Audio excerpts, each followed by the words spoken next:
Walkway that goes up to the top of the hill, and then they kept going down.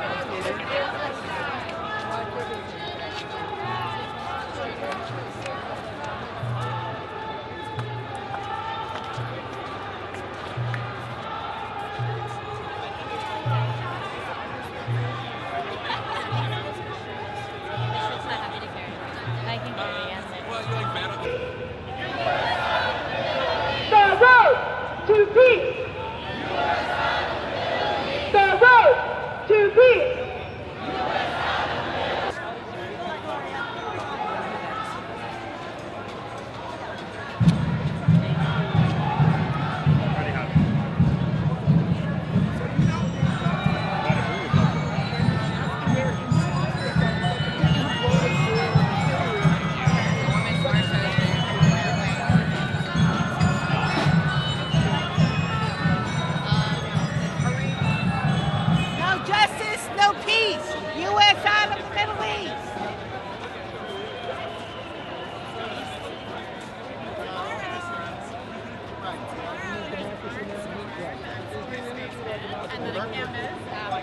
Cool.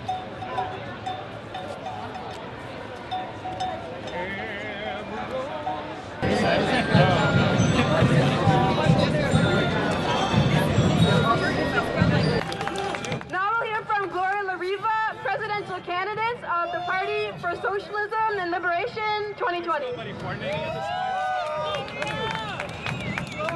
Sisters and brothers, I went to Iraq 3 times in the 1990s during the 12 years of sanctions. That's a euphemism for total blockade by the United States government that killed over 1 million people from starvation, from denying them the means of survival. That's genocide. And we saw the war of 1991, 78 days of brutal bombing that destroyed the infrastructure. And then the 2003 war and the occupation that has never ended.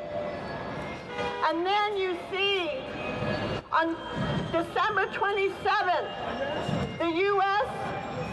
responded to a reported killing of a contractor, still not named, with striking several sites and killing dozens of people. First question is, why is the U.S. carrying out military action for contractors? It's because the U.S. wants to hide the real extent of how many troops are in the Middle East and how many dozens of bases are in the Middle East, including secret ones that people don't even know of. All these years of permanent war and the permanent war that Bush promised in 9/11. Is it any wonder that the people are angry in the Middle East? And we here are in solidarity with them in the United States. And people around the world, with this brutal assassination of Major General Qassem Soleimani and the deputy of the popular militias of Iraq,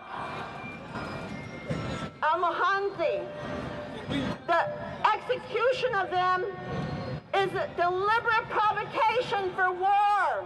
It's an act of war. And yesterday, myself and other people were in the streets of San Francisco and the East Bay, putting up flyers to let people know. And we're really glad to see the turnout, and we know it's going to grow. But I was approached by so many people, working class people, poor people, who were seeing what I was doing and And they came up and said, "We are so afraid. What is going on? Do you really think there'll be war?" So we have to be in the streets today. And we have to march. And then we need every one of you to sign up on the literature table to my right and look up Anti-Coalition and the other anti-war groups and sign up to be a fighter for peace and a fighter against this war. That's right. Because that's what it's going to take. And people are talking about anybody but Trump. We know what an evil monster he is. The worst of the imperialists. But don't kid yourself about these other candidates. About Biden, who first had to demonize Soleimani. Oh, they all have to do that. But we don't like the method and how Trump killed him. Really? But you voted for the war budget, and Elizabeth Warren as well, and Buttigieg. And of course, Sanders was the only one who condemned it.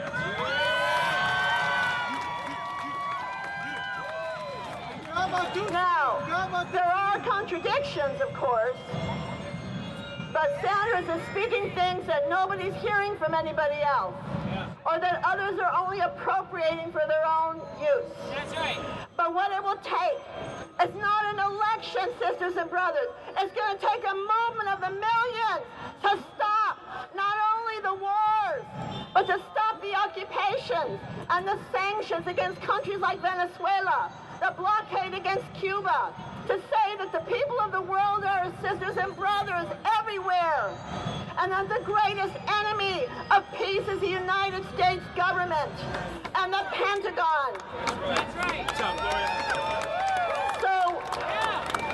So that's what I want to say. Yes, I'm running for president, and we will be on the California ballot and many other states with the purpose of building this struggle and this movement. That's the purpose.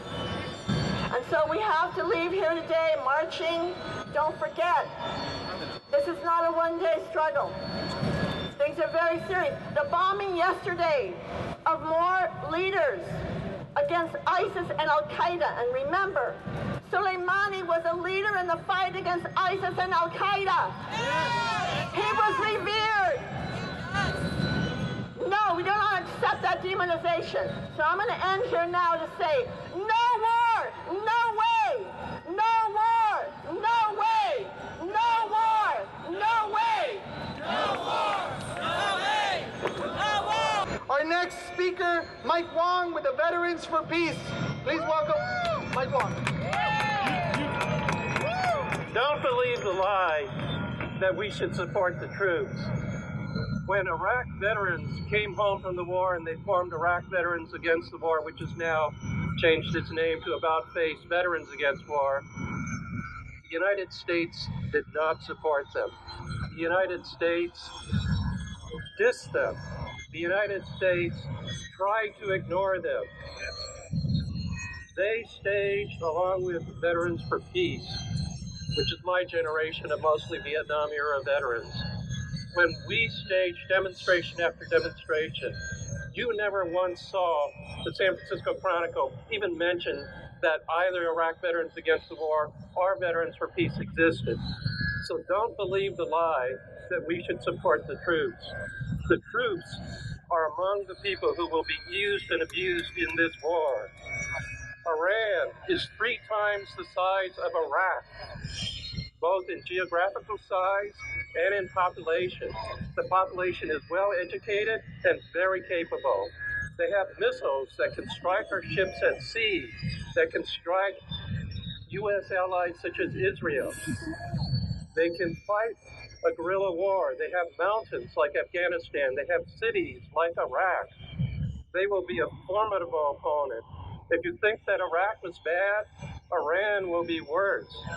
Just take all the features of Afghanistan and Iraq, multiplied by 3, and that's what the war in Iran will look like. We did not win in Iraq. U.S. is losing in Afghanistan. The U.S. is losing control in Syria. U.S. will not win in Iran. What will happen is that millions of people will be traumatized, killed, the Middle East will be further destabilized, everybody will suffer, Americans will take serious casualties, and in the end, only suffering and disaster will come of it. Yeah. The U.S. will not benefit, the Middle East will not benefit, Iran will not benefit, everybody will be hurt. I talked to a Vietnamese diplomat, my generation of Vietnam-era veterans, who once said to me, in war, nobody wins, everybody loses. Thank you. Okay, now let's hear a few words from Matt McGowan of the Democratic Socialists of America.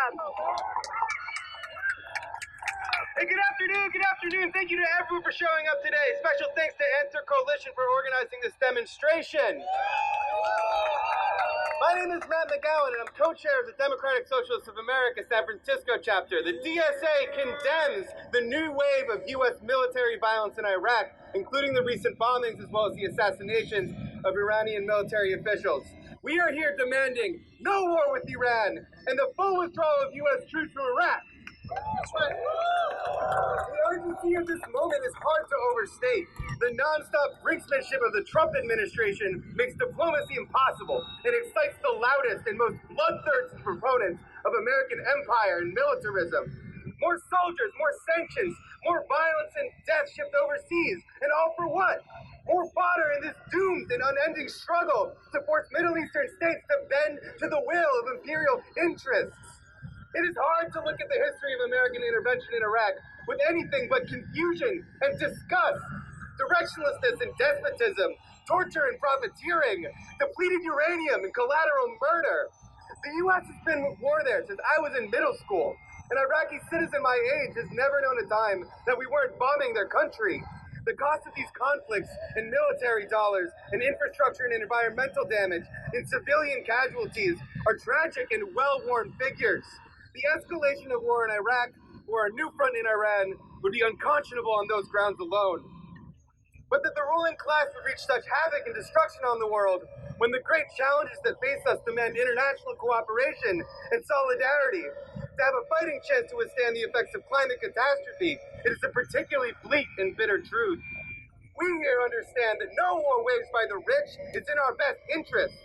It is the poor and the disenfranchised who have always and will always bear the cost. We have to fight for a better system, one that unites the great many working people who make the world against the few who would destroy us all for their own power. Why is there endless money for endless war when our schools and our hospitals and our communities must always make do with less and less and less? It is worth mentioning that money for war is a bipartisan issue. There are but a scant few people in Congress who have a consistent record of opposing military budget increases. The unconstitutional drift towards executive control of the military has happened under Republicans and Democrats alike. We cannot trust either capitalist party to take a stand on this unprinciple. We need a movement for peace and for socialism, one that can drive a stake through the heart of empire so that all of humanity can flourish. It is our responsibility and our only hope. So we demand unequivocally no war with Iran and the full withdrawal of troops from Iraq.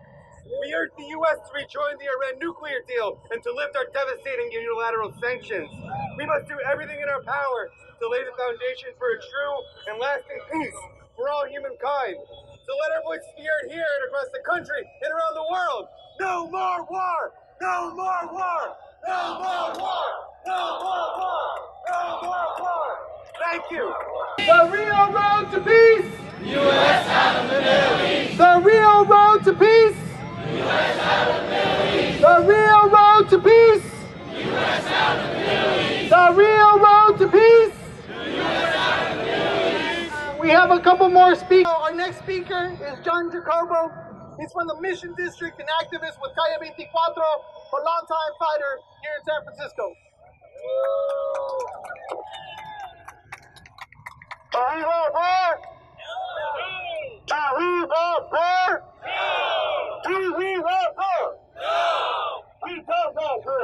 This country has been in a perpetual war since its inception. I am the unfortunate but fortunate byproduct of a civil war in El Salvador, a war that was a proxy war between two powerful forces. That has not changed. The pain and the suffering that my parents, that my family have gone through has transferred to me, and I walk with that. That's why this is personal to me. I stand in solidarity as a Latino with the people of the Middle East, the people of Iran, the people of Iraq, the people of Syria, the people of Jordan, the people of Libya. And I tell you that we don't want war. We are tired of the executive branch taking and hoarding power and Congress doing nothing to stop it. This happened under Bush, under Obama, and under Trump. This is not new. In 2011, President Obama authorized a drone strike in Yemen, killing an American citizen. This is not a partisan issue. This is something that impacts both parties. And there isn't just 3 branches of government. There's 4 branches. And the 4th is the people. That is us. It is our responsibility to hold them accountable and ensure that this doesn't happen under our watch. So I ask you again, do we want war? No. Do we want war? No. Then let's show them we mean it. Thank you so much. What do we want? No more wars. When do we want